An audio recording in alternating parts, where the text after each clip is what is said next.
This is the forbidden topic. And it's the forbidden topic for me because I hate talking about it. Fan service, or as the crackpot journalists like to call it, hypersexuality in video games, has been a hot topic ever since 3D gaming has become a thing. Hell, even before that, everyone, and I mean everyone, has a strong opinion about it. It's basically the politics for gamers.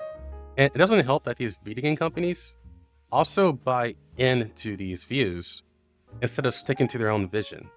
So, as a person who doesn't care about this topic, why am I talking about it now? Well, for the first time in my lifetime anyways, games have begun to swing in favor of fan service, except it's swinging so hard, it may actually break the pendulum. While this topic will be centered on gacha games, I do want to say that it's not just the gacha spirit that is having this phenomenon. Stellar Blade was the major wake-up call to this, and it only got cemented by the extreme commercial failure of Concord. While both these games had other reasons for their success and failure, people mostly talked about the obvious stuff. And as a person who did play Stellar Blade and even attempted a speedrun of it, I can tell you that game is just really fun in general. But let's focus on gacha games, because ironically, this medium is really good at showing the trend of the general public on a global scale. To start, I want to highlight another video from a fellow content creator, Genozod. I don't know. His video is called A New Era of Gacha Games. This video highlights the noticeable upward trend of fan service in gacha games lately, as well as the politics behind it that Western gamers may not be privy to. But what I primarily want to show you from this video is this. It's a minute long, but it's very important. Now in China, they have super strict rules about sexual content, so you may think, well, things must be pretty tame then, right? Wrong.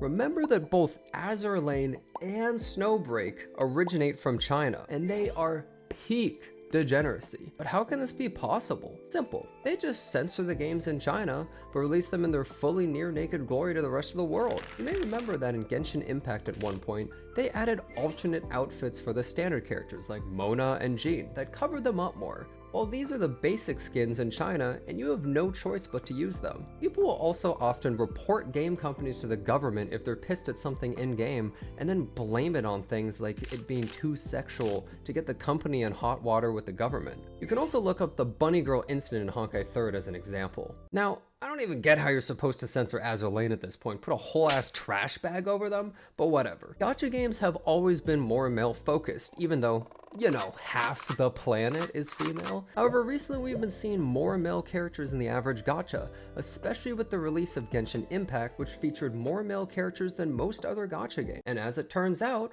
women are just as horny as men for these PNGs. This has also led to more female-focused gacha games such as Love in Deep Space, which are succeeding because of this untapped market of games focused for women. And if you thought birth rates were bad now, then how am I even supposed to compete with that? Now, I do recommend watching the whole video. It's very good and informative.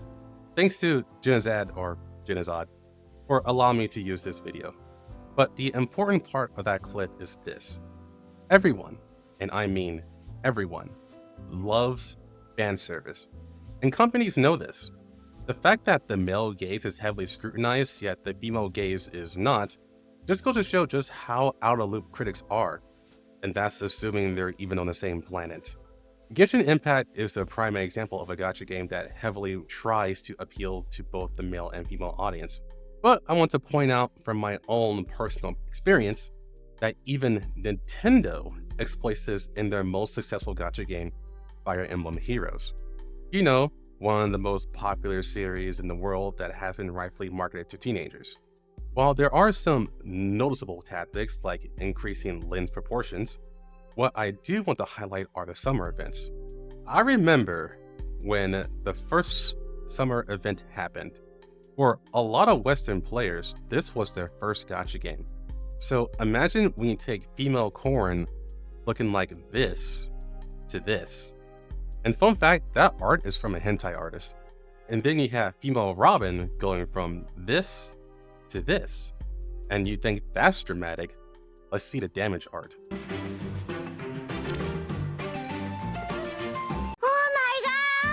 But then you have the male side as well. There's actually a surprising amount of guys who are showcased during the summer. In the early days, it was Summer Xander going from this to this. And then there's Summer Frederick going from this to this. The primary reason why I want to highlight Fire Emblem Heroes because it dispels a common myth. You see, Faye has been running for over 7 years at this point, and they have 3 primary fan service heavy seasons: summer, winter, and Easter for whatever reason. And throughout all these years, that has not really changed. If anything, it's gotten stronger. It's also been spilling over into the normal banners because intelligent systems know just how appealing a beautiful character is. Fan service never went anywhere. It just hasn't been in the mainstream. Out of sight, out of mind, so to speak. I mean, people are just now figuring out Love and D-Space exist, which explains why the game suddenly rocketed towards the top of the charts. Happy.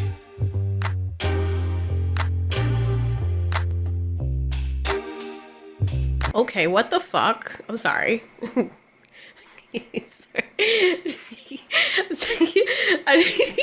I'm sorry. I was not, I don't know what I stumbled, anyway, what was I saying? What game is this? People are not looking at these games and being disgusted by them. They're getting hot and heavy and they want more. And that has always been the case. Always. Even back when lords across giant polygons graced the original PlayStation. Now, has there been people who have spoke up against sexuality in games? Yes. But 99% of the time, it's either in bad faith or they have an ulterior motive. Those ulterior motives being stuff that you see in Western games when they're subject to politics. That 1% though, that's the interesting part. And that's the thing I actually want to talk about. Yeah, the stuff before this is basically stuff that I want to get out of the way so that everyone can shut up about it. You see, some countries have already figured this out. Those being South Korea and China. Korea being the home of Nikke and Brown Dust 2, and China being the home of Snowbreak. These gacha games are relevant to this case for several reasons. Let's start with Nikke. No matter how tame the player base thinks it is now, it is the fan service game that broke into the mainstream of Western media. Several articles have written about it. Some went as far to say it's the worst gacha game ever made. Commercials of the game were banned in Korea, and it went through the usual talking points. Yet somehow it's making millions upon millions of dollars every single month upon its inception. Nikke is huge. Even in the West, it has a powerful fan base. It's getting close to 2 years, and content creators are still going, oh my god, booba over it. But this caused a problem for other gaming companies. Since Nikke is so mainstream now, and it has such a huge following, it has now set the bar for what gacha games had to provide in order for fan service to appeal to the audience. In order to attract players away from Nikke, they had to beat Nikke at their own game. So now we have Snowbreak and Brown Dust 2, both released last year, and both were a bit on the struggle bus at the beginning. If you're watching this video, you probably already know about Snowbreak's story, so I won't repeat it here. But I want to highlight that CSUN does have a history with fan service, as their previous gacha game, Girl Cafe Gun, was also quite heavy on fan service. So it's not like they just decided to try a different tactic when things weren't working.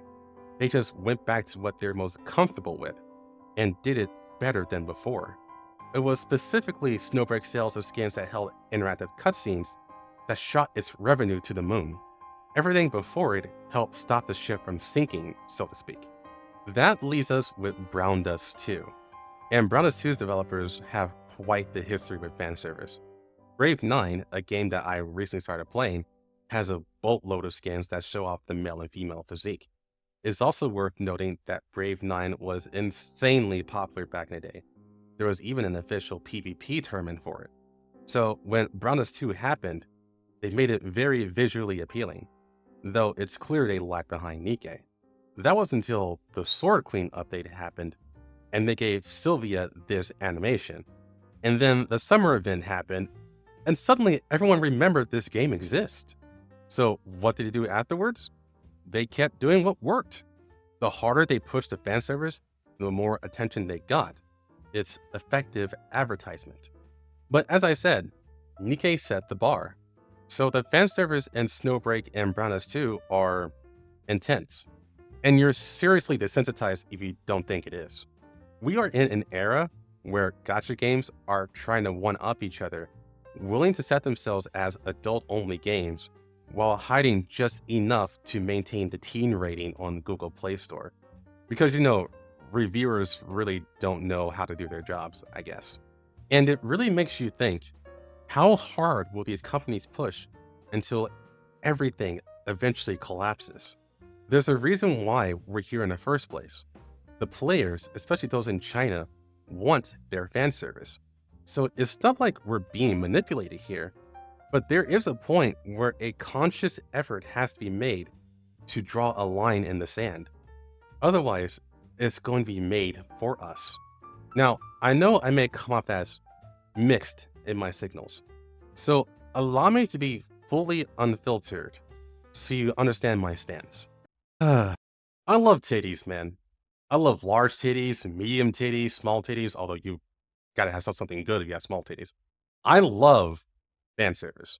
And you know what? I love ass too. Big ass, medium ass, not small ass, but even when it doesn't come to gacha games, the majority of the games I play are from the Eastern Sphere. And turns out they love fan service. So guess what I play? Fan servicey games. And I pray to my goddess Neptune to come down from the heavens and smother me with her giant breast, as that will be the way that I will die. And if there is a way that I could die in this life happily, it'll be through suffocation of breasts. But I also need you guys to know I am a multifaceted human being, and service to me is a bonus. A huge bonus, but a bonus nonetheless. It's the tasty sauce on an already very delightful meal. But you know what they say about sauce? It either complements a meal or is used to cover up how bad a meal tastes. It's not a secret that Nikke is my favorite gacha game, so I could talk about it for hours, and if I did, it wouldn't be just about the fan service. It'd be about the story, the gameplay, progression, raids, unit reviews, boss battles, low CP clears, PvP, and so much more. Nikke, to me, is an insanely good meal. That's why I still eat it every day for the past year. Snowbreak is also a good meal, but it's not as good as Nikke's to me. That one relies more on its sauce. It lacks the perfectly cooked meat that makes me salivate. The gameplay is good, the foundation is great, but it lacks the stuff that gets my hardcore blood pumping. As a casual game, it's fine, but it's hard to sink your teeth into the game and get really invested. For example, Snowbreak's team system is surprisingly basic. Yeah, there are synergies, but they have been improving upon it more as they spend more time with the game. But when it comes to team building, there's nothing to use it on. I'm trying to look for a challenge that doesn't exist. It's not bad by any stretch of the word, but it'd be great if Snowbreak improved upon these nuances. And Brown Dust 2? Man, Brown Dust 2. What have I not said about it at this point? It's easily the most hardcore of the three, but it's incredibly hard to get started in it. There's just no guidance for new players, and when it comes down to it, the game is all about just chasing leaderboards. Without these leaderboards, there's a serious lack of content. It's good for me because I love PvP and I love leaderboards. So Brown Dust 2 ends up working out quite nicely for me once I finally push out of the early game. But what if I wasn't into leaderboards? What is there to do, actually? Brown Dust 2, to me, has the tastiest sauce out of all three of them, but is covering up the worst tasting meal. Okay, food analogy aside, what I'm saying is a game is more than just fan service. The game has to be a game first. It has to be great and fun in order to succeed. So we have players heavily defending these games because it's effectively a safe space for cultured gamers. It starts to feel like the catering of fan service is being used as a way to apologize for all of the game's shortcomings. And I know I'm using some of the biggest gacha games as examples here, but there are plenty of gacha games that are literally on the edge of dying, and they're just scraping by through the use of fan service. And that's the thing that makes me feel like companies are going to keep pushing how far they can go until everything breaks. We keep forgiving companies and defending these companies because we're either consciously or subconsciously excusing how poorly they treat the foundation of the game just because they're giving us ass and titties. I am a cultured gamer, but at the end of the day, I'm a gamer first. I mean, look, I'm wearing a Mario t-shirt. I still want my games to be still fun and worth playing. I still want good gameplay. I still want thrilling and immersive stories. I still want to interact with theorycraft communities to figure out builds and how to take down bosses for max rewards. I still want to appreciate everything a game has to offer. And I hope my fellow culture gamers feel the same way. I hope I made it clear that I don't want to stop appreciating fan service. In fact, I think that's impossible. I'm just saying, it would be good to show these companies that we do appreciate other aspects of their games, and that we are multifaceted human beings. We should tell them it's still good for them to strive to have the best game ever, while still having the best fan service ever.